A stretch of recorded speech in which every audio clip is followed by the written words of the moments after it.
So, ECOWAS is trying to claim some relevance and to showcase if it has what it takes to become a regional organization.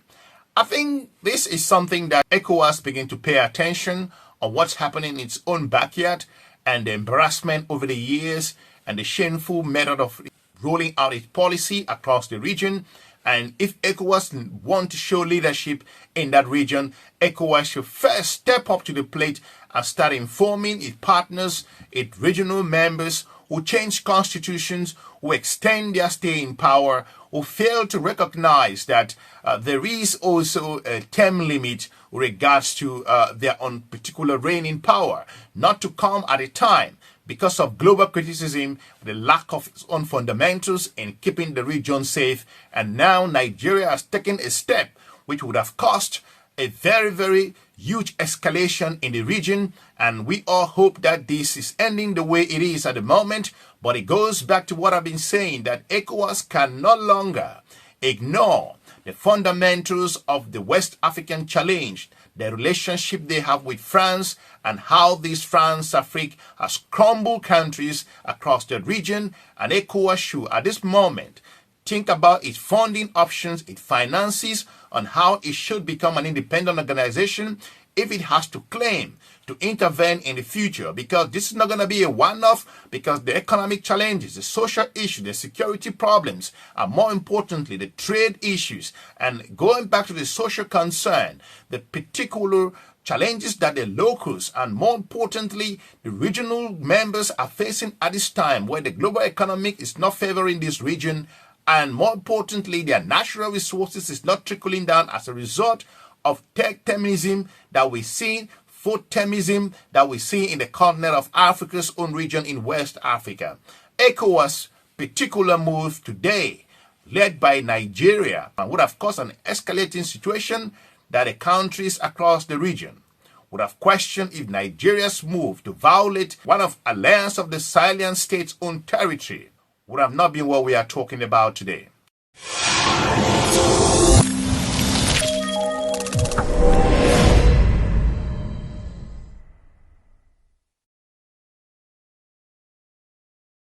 Welcome back to the channel. I want to thank you for joining from wherever you're watching us from around the world. I appreciate your time as always.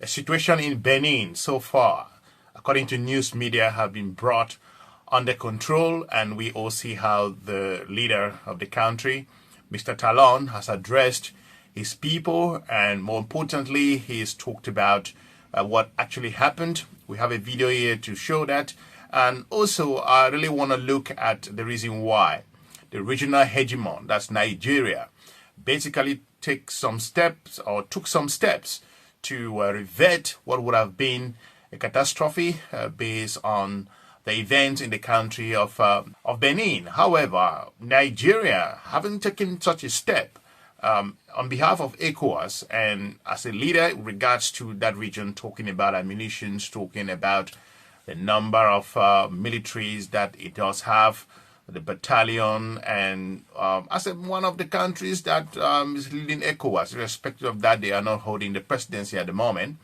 But from the geostrategic point of view and more regional engagement, might have cost this particular mission that Nigeria took to be something else. Because according to media reports, the countries across the Sahel, talking about Burkina Faso, Mali, and Niger, who formed the Alliance of the Sahel States, have made it clear that there was a violation regards to Burkina Faso. However, this should have been something that we all will be talking about, something else here. So Nigeria coming up, becoming heroic in this situation to save small brother, in this case, the country of Benin. I think Nigeria failed, and the ECOWAS itself failed to recognize the underlying consequences of this, or what it might have turned to be. But it goes back to what I've been saying, that the underlying situation, the root causes of these problems is always not talked about in global media. And that particular country of Benin is facing some challenges, irrespective of what the global media will want you to also believe in this situation, because the ties they have with the country of France will not go anywhere soon. And each time France's name keep coming up, whether it's in different countries, in Madagascar, France attempted to fly the president out. Of course, they did took the president to safety. To give you more context on this, let's go to African news, where the journalist talked about this would have turned to something else, that the countries across the Sahel would definitely engage. And of course, they have sent a clear warning on where this stands. Let's roll this clip. The emergency landing of a Nigerian military plane in western Burkina Faso has reignited tensions between Abuja and the Alliance of Sahel States, or AES. In a statement read by Burkina's Minister of Territorial Administration on public television, the AES said the plane was carrying 9 military personnel and did not have authorization to enter Burkinabe airspace. The alliance condemned what it called an unfriendly act that violated international law as well as civil and military aviation regulations. It warned that it has bolstered the security of its airspace and is ready to neutralize any unauthorized aircraft. The incident comes after Abuja sent military aircraft to Benin to defend the government from an attempted coup over the weekend. Nigeria says it was acting at the request of Benin's government and within the framework of Ecowas mechanisms. There is a growing political divide between West African nations. The AES left Ecowas in January, and trade between the two regional blocs has been suspended. The region has recently seen a string of military coups, most recently in Guinea-Bissau. And again, the country of France have been involved in a whole lot of other things across West Africa. So this situation that Nigeria got himself involved as a regional hegemon, like I said, it's okay to ensure that situations like this do not happen, but it's an embarrassing situation because ECOWAS would have gotten itself into a full-blown war with the Alliance of Sahel States, because these countries say that Nigeria violated the airspace of Burkina Faso, one of its very important members. And I think that Nigeria would have been hailed and been heroic, like I said, but the consequences could have been something else. So I think the Alliance of the Sahel States have made it very clear. So you get to understand that such a move by the country of Nigeria stems back to the criticisms that ECOWAS has had.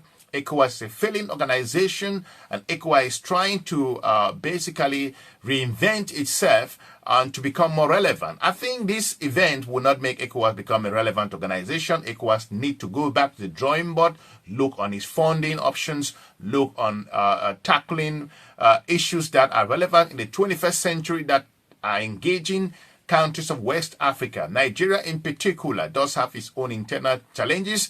If Nigeria could be able to resolve this particular crisis that would have happened, I wonder why Mr. Donald Trump of the United States of America should be calling out Nigeria, should solve a small problem which is in his own backyard. So commendable, no doubt. However, this would have led us to something else, that today we will not be talking about the Benin Coup. We'll be talking about the ECOWAS regional powers and the Alliance of the Sahel States. Let's roll this clip from a West African expert who sees it from a different angle, and then we will come back with more analysis. Let's roll the clip.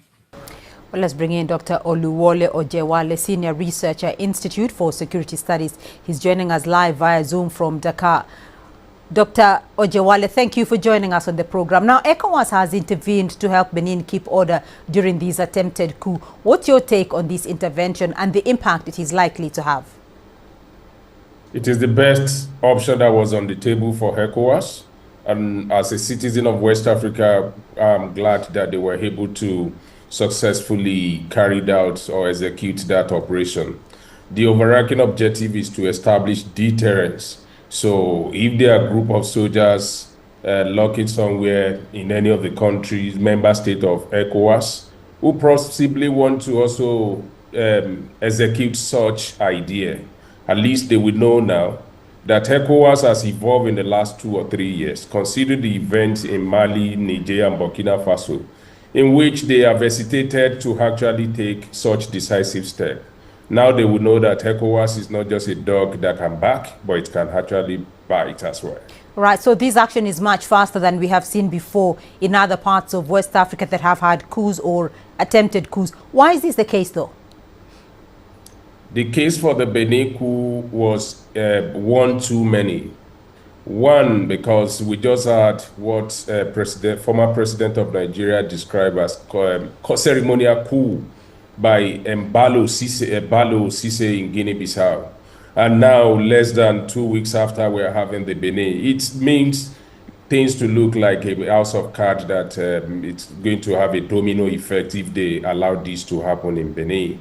Secondly, and much more consequential, is the fact that Nigeria cannot afford to be encircled by hostile governments. You know, Nigeria shares significant border with Niger. Security cooperation has broken down in that region. If the attempted coup in Benin was allowed to stand, then Nigeria might find itself in a very precarious situation that has serious contagious effects, both for security and political stability of the country. And that is why, as a regional hegemon, Nigeria stepped in by mobilizing instrument of national power, including air capability, to help to quickly restrain those mutineers in Benin.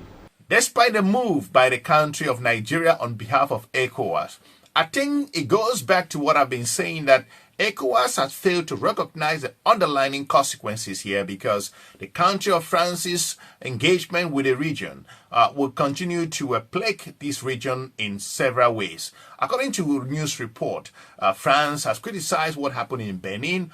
Of course, France will have to say so. However, the underlying strategic partnership that does not pay this region, that does not provide the country of Benin to an extent what they may be looking for in terms of solving the infrastructural gaps, solving more importantly, looking at the healthcare challenges, the unemployment, the high social cost issues in the country. And just by saying that the country of France condemned the coup in Benin, I think that's just throwing water on the deck's back. So what's happening here? I think ECOWAS should go back and start calling out each time those constitutions are being changed, each time countries across the region make such a deadly move to extend their own particular reign in power. ECOWAS, we expect ECOWAS to come up and call them out and make sure that situations like this never happens again. But again, if you have underlying consequences, no one can guarantee that this is not going to be happening anytime soon. Let's roll this clip from a West African expert who sees it from a different angle, and then we will come back with more analysis. Let's roll the clip. And do you think this is likely to be the norm for ECOWAS going forward? And how could this change the way ECOWAS operates as a bloc? What this is going to do is to establish deterrence. Now they know that if any group of soldiers attempt to stage a coup within the sub-region, ECOWAS is not just going to be issuing press releases as we have seen in the past. ECOWAS is ready to mobilize a standby force. So rather than being a norm, I think it's going to establish deterrence. Tell us a little bit more about that attempted coup in Benin, though. What do you think triggered the coup at a time when the incumbent is preparing to leave office after next year's elections? You know, have there been issues running up to this? It could be as a result of many factors, but I would say a contagion effect, really. It has happened in neighboring countries like Burkina Faso, Niger, and Mali. And I think this recent development is just a function of some military officers who want to embark on that misadventure, trying their luck. The second factor is the fact that in the recent time, we also have to identify and highlight the role of constitutional coup that has been happening, in which you saw what happened in Togo, in the recent time, even in Benin. The civic space, the democratic space have become strong as a result of the high-handedness of incumbents in some of these countries.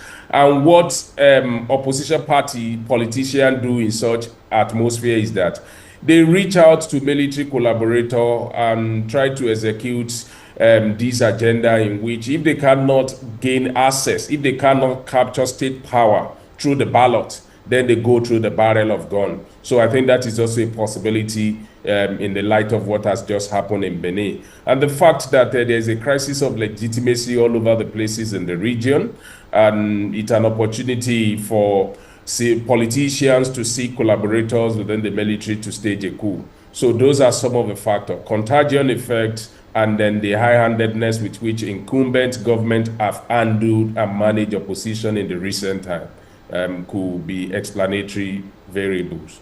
Let me know in the comment section what you think with regards to the situation in the country of Benin and why this situation is not going to be going anywhere soon if the underlying consequences are not going to be resolved and looked into, as West African countries are beginning to realize that the relationship with the country of their geopolitical partner who subjugated them for centuries is not going to be working anytime soon, and they're not going to be benefiting anything in regards to such a move. For now, I'll be looking forward to meeting you soon in our next episode.